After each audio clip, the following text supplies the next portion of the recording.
Hola, buenas noches. Mi nombre es Silvia Juliana Páez Adarme, integrante del grupo número 6 y les estaré hablando un poco acerca de los mecanismos de defensa.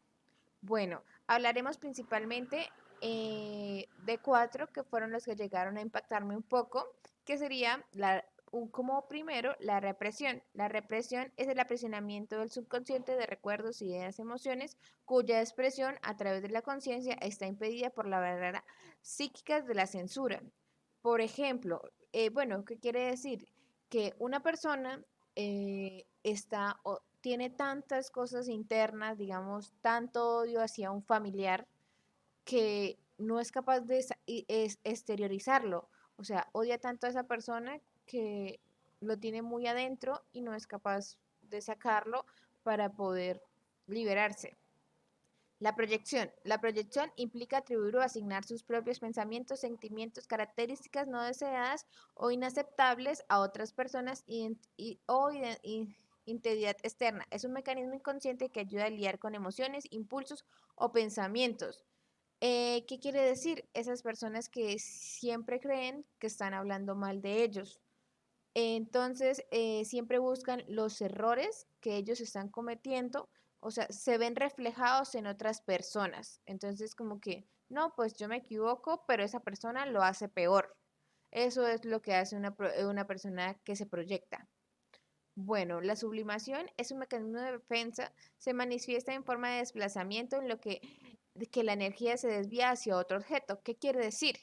Digamos, principalmente se ve más estos casos en las personas que tienen como, digamos, personas que son violentas, que agresivas. Entonces, ¿qué hacen? Dejan de ser agresivas porque concentran esa energía que tienen en la agresión, lo transportan en algún deporte, digamos. Entonces la persona ya no es agresiva, pero se enfoca ahora demasiado en el baloncesto. ¿Por qué? Porque canalizó la energía que gastaba en la agresión, ahora la canaliza en un deporte. Bueno, la otra que sería la introyección. La introyección es el mecanismo de defensa psicológico en el que una persona internaliza o adopta pensamientos, valores, creencias o características de otros. ¿Qué quiere decir? Digamos, pues un ejemplo es, yo vivo mucho con mi mamá, entonces tengo rasgos, mi personalidad es muy parecida a la de mi mamá. Y ahí como entonces adopto que si ella dice, no, eso está mal, entonces yo digo, ella dice que eso está mal, entonces eso está mal. ¿Qué quiere decir? Que mi personalidad se ve afectada por esas personas de mi exterior cercano, de mi círculo. Buenas tardes, mi nombre es Ana Valentina Navarro y a mí me corresponde explicar sobre las instancias psíquicas de Carl Jung.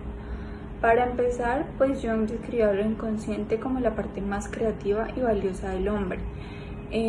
Para él la psique o el alma está integrada por aspectos conscientes e inconscientes. A los conscientes los llamó el yo consciente, a los inconscientes pues los dividió como en el inconsciente personal y el inconsciente colectivo.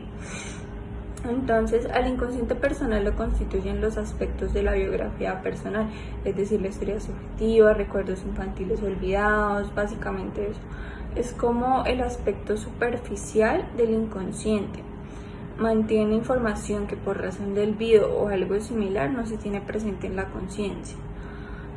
El inconsciente colectivo está conformado por productos como en la historia central, tradiciones, costumbres, prejuicios, que acceden a la conciencia en formas de sueños o fantasías.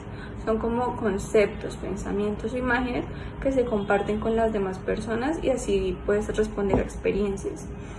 Por otro lado, el yo consciente es cuando hay conocimiento de los sentimientos o pensamientos en tiempo y espacio real.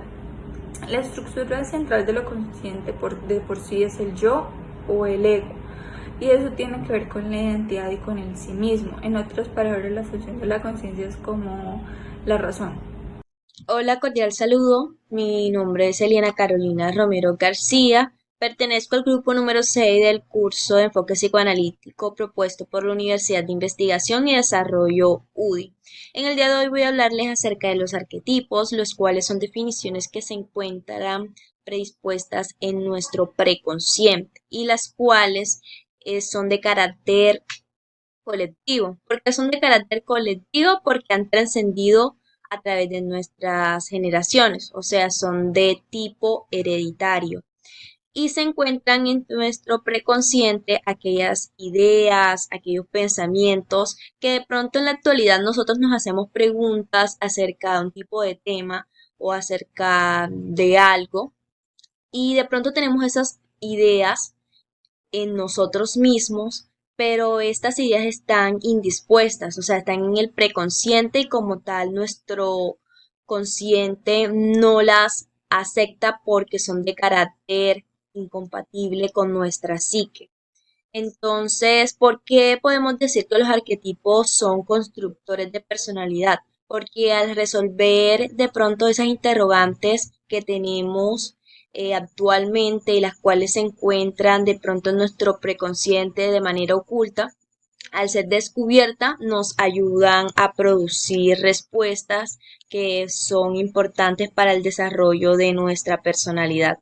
También tenemos el arquetipo que llamamos arquetipo de sombra, el cual revela nuestra parte más oscura. Entonces son de carácter de arquetipo, no es aceptado por la sociedad ya que revela nuestra parte más oscura y no aceptada y los cuales no puede asumir como tal la conciencia. Estos contenidos inconscientes se revelan para tornar un valor, puede ser importante también para podernos conocer a nosotros mismos. Presento, mi nombre es Andrea Liliana Rey Martínez, pertenezco al grupo número 6 de enfoque psicoanalítico. El día de hoy les voy a hablar de la teoría de Melanie Klein. Bueno, primero que todo, Melanie Klein fue oriunda de Budapest, Londres, y nacida en 1882 y falleció en 1960. Esta señorita fue muy reconocida porque su enfoque más que todo fue hacia los niños. Ella tenía un método que se llamaba esquizoparanoide, en el cual nos hablaba o más que todo nos explicaba el proceso que existe desde el vientre del ser humano, ¿sí? Para ella decía que ahí es cuando realmente empieza el proceso, o sea, las bases de un ser humano adulto. Nos habla por medio de la esquizoparanoide que el bebé tiene un riesgo desde que sale a la luz, o sea que hablamos del parto, en ese momento está su primer golpe que está en contra o que está contra, pues que sale a la luz. Su segundo momento difícil cuando es bebé es en ese momento que se llama el destete.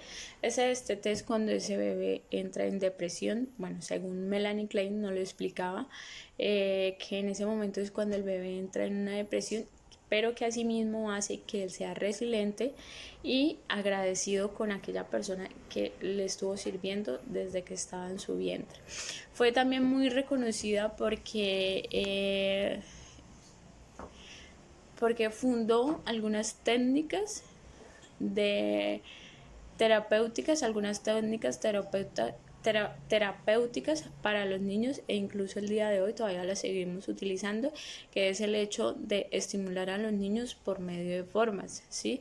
Por medio de procesos que hacemos que los niños se distraigan por medio de formas y asimismo enseñarles también. También fue muy reconocida ella o fue reconocida porque ella fundó una de las escuelas psicoanalíticas en los inicios de la República Argentina. También nos hablan o nos dicen los historiadores de la señorita Melanie Klein que tuvo momentos difíciles porque pues ella entre sus teorías expuestas iba en contra o no eran parecidas a las de Anna Freud. Tuvo sus pequeños bajonazos, pero pues como lo dice también fue muy resiliente y gracias a todos los métodos que nos enseñó son en este momento muy buenos para la crianza de los niños.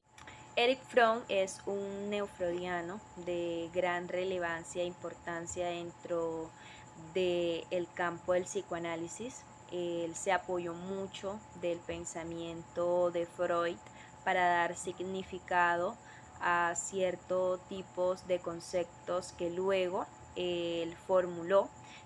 Apoyó conceptos como la importancia que tiene la infancia en la adultez, también principios sobre la represión, trabajó sobre el inconsciente, esos temas de gran relevancia los cuales brindan eh, un significado a la construcción de su pensamiento. De acuerdo a aspectos de sentido económicos, sociales y políticos de su entorno, toma el narcisismo como punto clave para su pensamiento, donde dice que el hombre debe sentirse armado para ser perteneciente a algo. Pero también hablando sobre aspectos de libertad, dice que la persona debe mantenerse alejada de la sociedad para poder estar libre. También tenemos tres conceptos sumamente importantes de los cuales apoyan su teoría, el cual es autoritarismo, que es la relación entre jefe y empleado, donde cada quien tiene un rol, pero uno es más fuerte que otro. También hablamos de la destructividad, el cual son las acciones violentas, no humanas, las cuales cautivan al hombre y lo mantienen preso de su libertad. También hablamos sobre el conformismo, donde las personas no deben, deben ser capaces de tomar sus propias decisiones y no dejarse llevar bajo influencia, sino que tienen que ser capaces de tener autoritarismo sobre sus vidas para así poder tener un desarrollo profundo de su personalidad. Bueno, y ahora voy a hablarles sobre Carl Jung.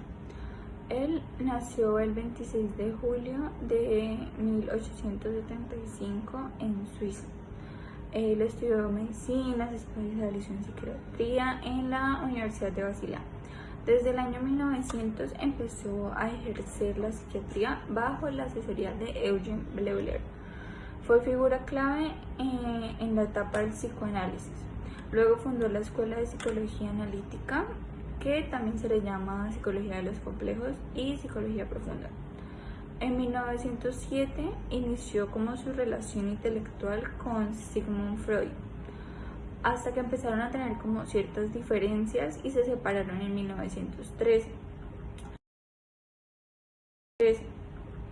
De hecho, pues Jung tuvo su propia teoría de la personalidad, que es la psicología analítica. Entre sus diferencias con Freud se destaca su concepto sobre la libido, ya que Jung creía que no solo era en un aspecto sexual.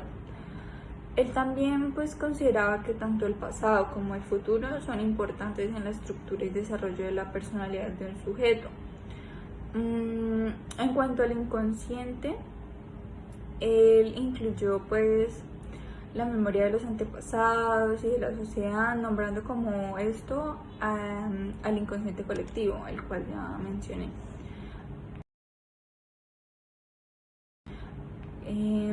Bueno, respecto a la libido, pues Jung decía que era una energía psíquica general, neutral y no sexualizada. Entonces, esta energía implicaba como un movimiento que podía manejarse con los mecanismos de defensa, pero encasillaba todos los aspectos del individuo, o sea, no solo los sexuales. Dicho movimiento implicaba que la energía no desaparece, simplemente cambia. A este proceso pues Jung lo denominó el principio de equivalencia. Por lo tanto, pues esa energía alterada cambia de ubicación dentro de la mente para ser expresada pues de otra forma, como en símbolo, si no puede hacerse pues directamente como en la sociedad. Por ejemplo, podría ser como cambiar un pasatiempo por estar en una relación sentimental. Bueno, ahora les hablaré un poco acerca de Anna Freud. Como su apellido lo indica, es la hija menor de Sigmund Freud. Su padre le ayudó un poco haciendo psicoterapia y esto, principalmente ella se enfocó en el estudio de la psicología infantil y el psicoanálisis. Siguió los pasos de su padre. Eh, una de las cosas que más la destacaron fue pues un libro que escribió, El Yo y los mecanismos de defensa, ya que se enfocó en los mecanismos de defensa y esto inició un estudio acerca de la investigación del psicoanálisis infantil. Ella todo lo que ella se vio más reflejada, o sea, bueno, se interesó más en el campo de la psicología infantil, creando no solo un instituto de educación para esa investigación, sino también pues dando aportes acerca de los mecanismos de defensa.